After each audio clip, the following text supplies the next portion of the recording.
yang kita mulai kenal, yaitu varian Omicron. Nah, itu apakah benar-benar ada? Apakah sudah masuk di Indonesia? Atau itu hanya merupakan misi pemerintah untuk menakut-nakuti rakyat agar jangan bepergian? Dan kalaupun toh memang ada varian baru itu, seberapa bahayanya, Bunda? Itu pertanyaan untuk awal, Bunda. Untuk itu Bu, banyak dari teman-teman kami di Rusun ini menanyakan bagaimana sih caranya untuk mendapatkan vaksin Nusantara itu. Apakah vaksin Nusantara itu berbayar atau gratis? Lalu seandainya ada pemaksaan vaksin Bu di Rusun kami dan kemudian ada yang meninggal, itu apa kompensasinya dari pemerintah untuk warga? Sekarang ini ada varian Omicron. Varian Omicron ini timbul adalah karena terjadi mutasi pada protein S.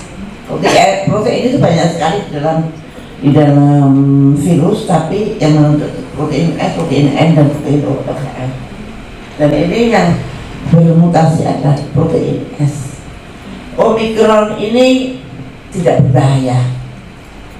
Jadi pada waktu pertama kali ditakut-takutin, saya langsung berteriak di YouTube bahwa tidak berbahaya, tidak berbahaya. Don't worry, jangan mikir sekarang 47 orang, besok 1000 orang, 100.000 orang pun yoben. Ketularan nggak apa-apa, karena nggak bikin mati dan nggak bikin sakit berat, sakit flu aja seperti biasa. Nah, jadi ini kadang-kadang dibesar-besarkan untuk bisa mengeluarkan APBN sudah keluar 52 triliun untuk Omicron, padahal sebetulnya nggak penting. Padahal sebetulnya yang paling penting adalah ngasih tahu ibu-ibu bahwa Omicron itu tidak berbahaya. Omicron tidak bisa didiagnosa dengan PCR, tapi nanti kalian dikejar-kejar petugas untuk di PCR.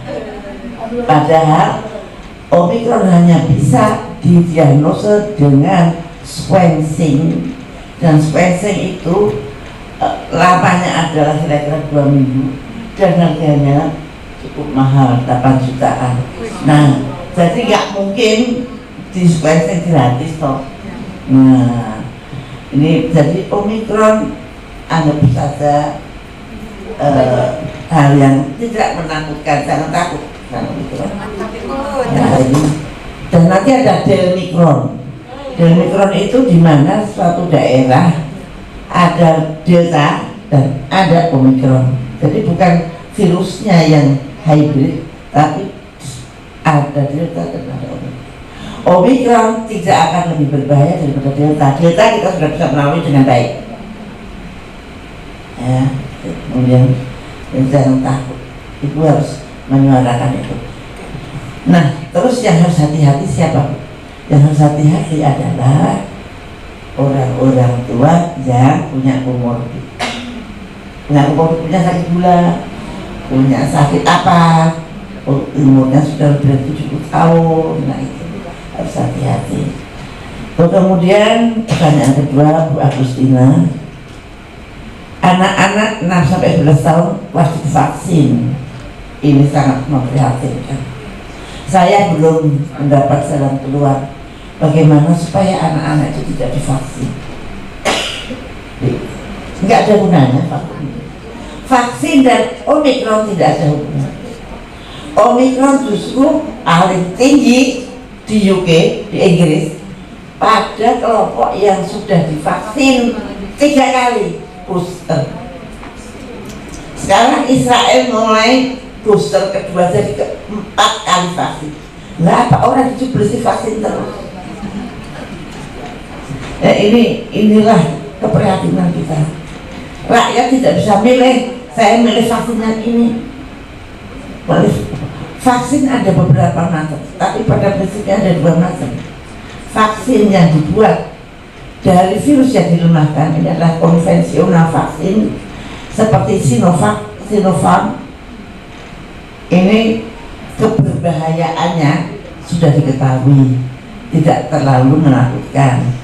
Tapi vaksin yang dibuat di luar seperti Pfizer, AstraZeneca, Moderna, Johnson & Johnson itu dibuat dengan cara yang belum pernah dilakukan di dunia, yaitu dengan mRNA dan dengan DNA.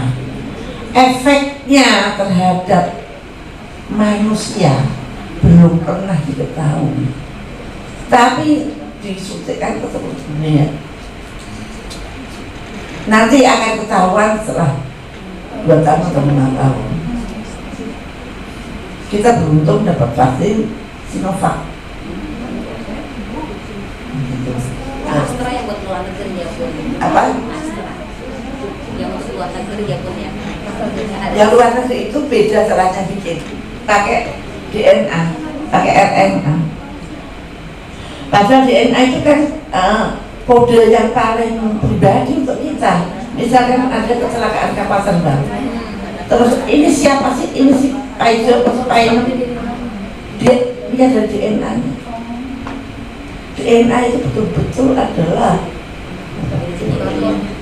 dan kalau akan merubah behavior dari orang. Lah apakah nanti manusia-manusia yang sudah disuntik itu akan berubah? Belum ada yang tahu. Ngeri kan? Belum ada yang tahu, itu berarti kemungkinannya 50%. Padahal pemerintah merahasiakan kalau nyuntik itu, apakah you disuntik vaksin Sinovac, apakah vaksinnya dari luar negeri. Dikasih tahu. Iya pun. Ini hari ini di pos ini nanti Sinovac asal itu jadi pada biasa ada. Kalau paling kepepet, pilihlah Sinovac. Oh, di semua. Tapi dia nggak bisa berlaku tuh. Nah, kan nggak bisa. Iya nggak bisa. Jadi kan bisa keluar Ya negeri. tuh lain lagi, ya jangan pulang misalkan. Jadi saya misalnya dicampur-campur gitu.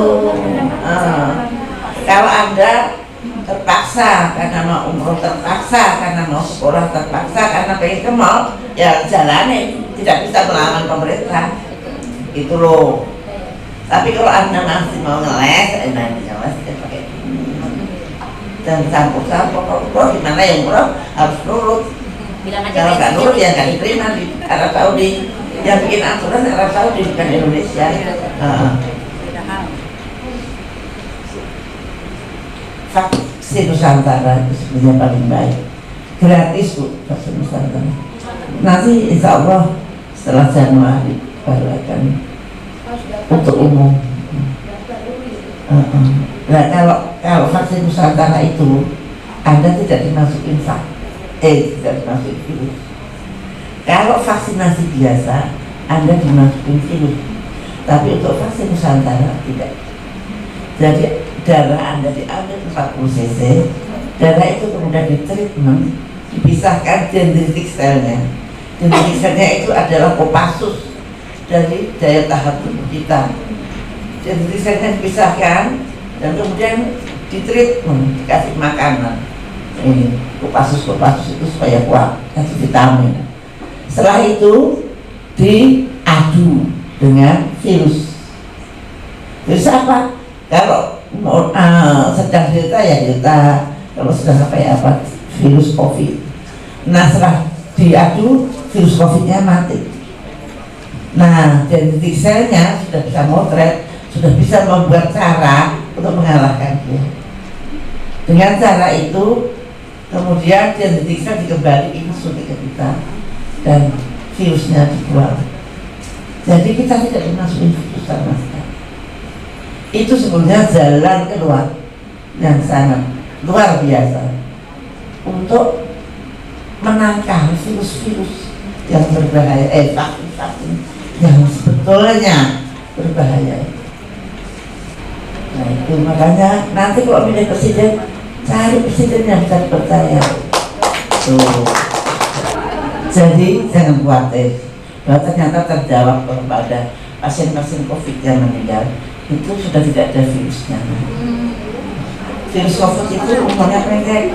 Sebetulnya kalau kena sinar matahari tropis seperti negara kita ini 5 menit cuma 5-12 menit. Makanya itu yang menakut-nakuti itu yang luar biasa. Kapan vaksinasi ini berakhir?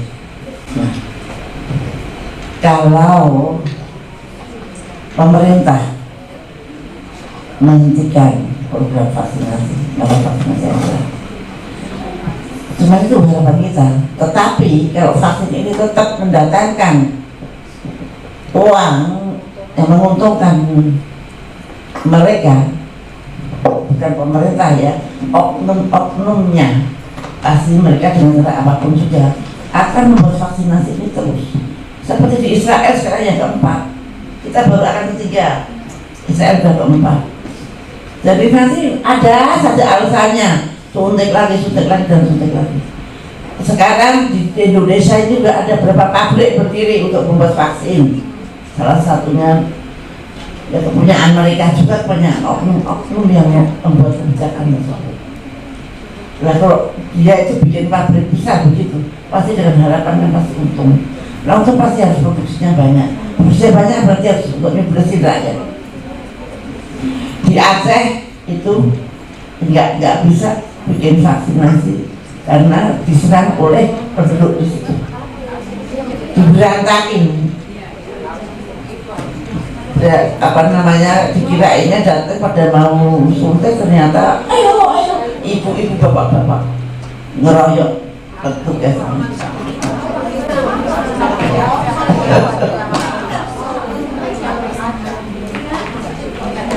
Nah, tapi tetangganya kadang-kadang tetangganya takut.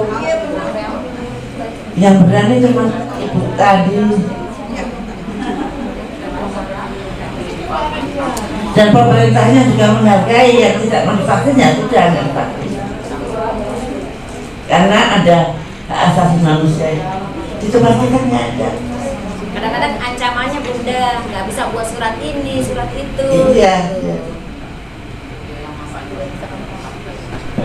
Makanya apa gunanya vaksin? Bukan untuk kesehatan, untuk ke mall, untuk sekolah, untuk ke kantor. Makan aja harus pakai apa? Masuk KFC, vaksin. McD, vaksin. Vaksin Nusantara itu adalah suatu kekuatan yang melawan rezim vaksin. Oh, jadi berlawanan ya, Bu? Musuhnya lah, musuhnya. Makanya dikeroyok terus, yang bertambah terus di dunia loh.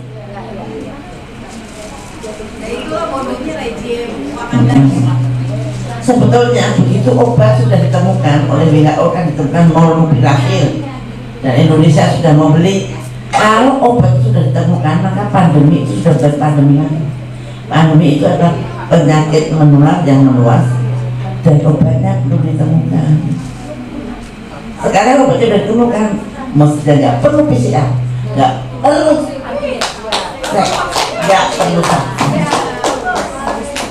vaksin itu untuk menjaga kalau ada penyakit baru. Lah kok tahu kalau penyakit barunya tidak kayak COVID? Belum tentu. Maka coba sekarang pikirkan bagaimana melindungi anak-anak dari suntikan vaksin tersebut. Memang saya sedih banget lihat, bukan hanya anak-anak, bapak-bapak di dalam tokonya ditodong oleh polisi. Oh, di WA ada orang naik sampai ke atas atap karena kejar-kejar. Mbak udah kayak gitu ya, jangan dikejar itu, kenapa sih? Saya kira sore ini kita menyamakan satu niat atau suatu semangat untuk membangun bangsa ini ke depan. Satu, kita harus berani bersikap melindungi anak-anak dari vaksin. Kedua, kita harus berani juga menyokong atau membantu saudara-saudara kita untuk presiden threshold 0% agar bisa mendekat presiden yang betul-betul mampu untuk melindungi rakyatnya di situasi manapun juga. Demikianlah acara saya di sore hari ini. Assalamualaikum warahmatullahi wabarakatuh. Kita banyak bersyukur kepada Allah. Hari ini kita dikasih hadiah. Kita bisa nggak ngebayangin kalau di Indonesia ini kita tidak punya tokoh yang tadi kan Ibu cerita tentang poin akhlakul karimah ya. Nah, kan saya juga bicara tadi tentang akhlak. Pokoknya apapun mau dibawa kemanapun, akhlakul karimah, karakter selalu mendominasi. Itu yang menempatkan kita. Dan hari ini kita dihadirkan oleh Allah. Bagaimana kita baca Al-Fatihah supaya Ibu maaf ya, Ibu sudah sekian umur, di sisa umur dikasih umur yang manfaat, ya, dikasih umur yang manfaat, kesehatan yang manfaat. Karena nggak bisa, kita kalau mau bayar Ibu Menteri nggak mampu kita, ya. Tapi kita kasih doa. Ayo kita bersama-sama kirimkan Al-Fatihah, sama-sama baca Al-Fatihah buat Ibu Hajah Siti Fadilah. Kita jadi mak-mak semangat, jadilah mak-mak yang berilmu, terus belajar membaca. Nggak perlu kan seperti usia ibu-ibu kan sudah nggak bisa, ya kecil kemungkinan untuk. Cukup kita baca buku, sering baca Google, sering orang-orang tokoh kita sudah mulai kita pilih untuk kaderisasi kita ke anak kita juga.